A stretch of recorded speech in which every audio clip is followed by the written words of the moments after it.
নমস্কার বন্ধুরা, Prius cooking ব্লগে আপনাদের সবাইকে স্বাগত জানাই। আজকে আমি আপনাদের সঙ্গে কাঁচা আমের মশলা আচার রেসিপিটা শেয়ার করব। তো স্কিপ না করে সম্পূর্ণ ভিডিওটি দেখার জন্য আপনাদের কাছে অনুরোধ রইল। তো চলুন বন্ধুরা, আজকের রেসিপিটা দেখে নেওয়া যাক। তো এখানে আমি কাঁচা আম 1 কেজির মতো নিয়ে নিয়েছি, আর আমি এটা জলে দিয়ে দিয়েছি ভালো করে ধোয়ার জন্য। এরপর এখানে আমগুলো দেখুন এইভাবে কেটে নিয়েছি। বলতে পারেন এই আচারটা বানিয়েছিল আমার মা। তো মা কিন্তু আচারটা খুব সুন্দর আর টেস্টিভাবে বানায়। তো আমগুলো এইভাবে কেটে আমি শুকনো করতে দিয়ে দেব রোদের মধ্যে 1 দিনের জন্য। এরপর এখানে আমি 500 গ্রামের মতো সরষের তেল একটু গরম করে নেব।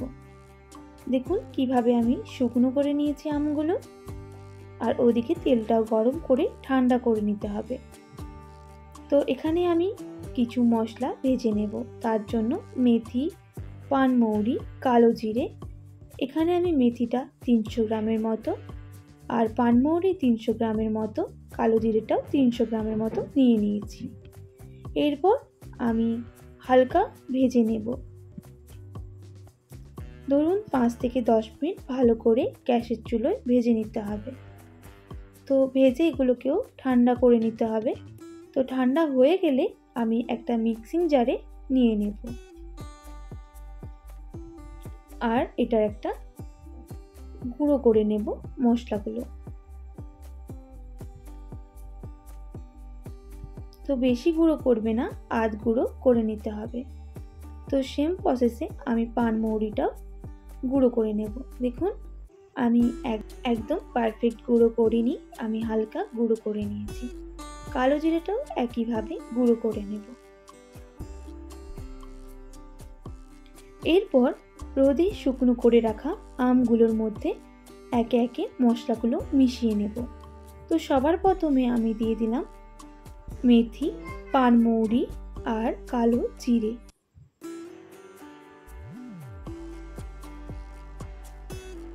তো এটা মাই করছিল, আচারটা আমাকে দেখিয়ে দিচ্ছিল কেমন করতে হয়। তো আর এখানে দিয়ে দেব 5 থেকে 6 টেবিল চামচের মতো হলুদের গুঁড়ো,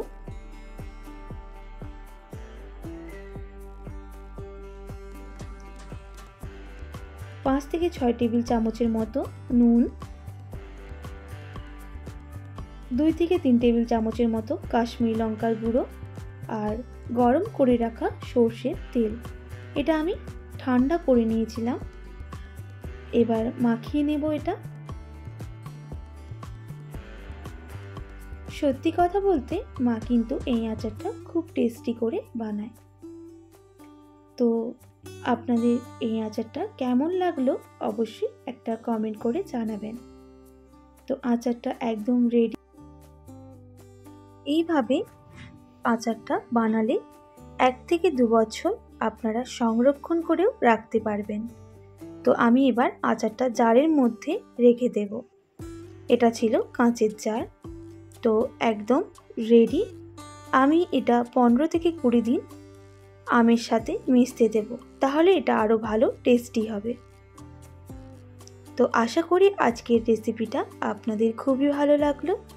অবশ্যই একবার এইভাবে ট্রাই করবেন, আর কেমন লাগলো অবশ্যই কমেন্ট করে জানাবেন। তো আর রেসিপিগুলো যদি আপনাদের ভালো লেগে থাকে অবশ্যই একটি like, comment, share and subscribe করে আমার পাশে থাকবেন।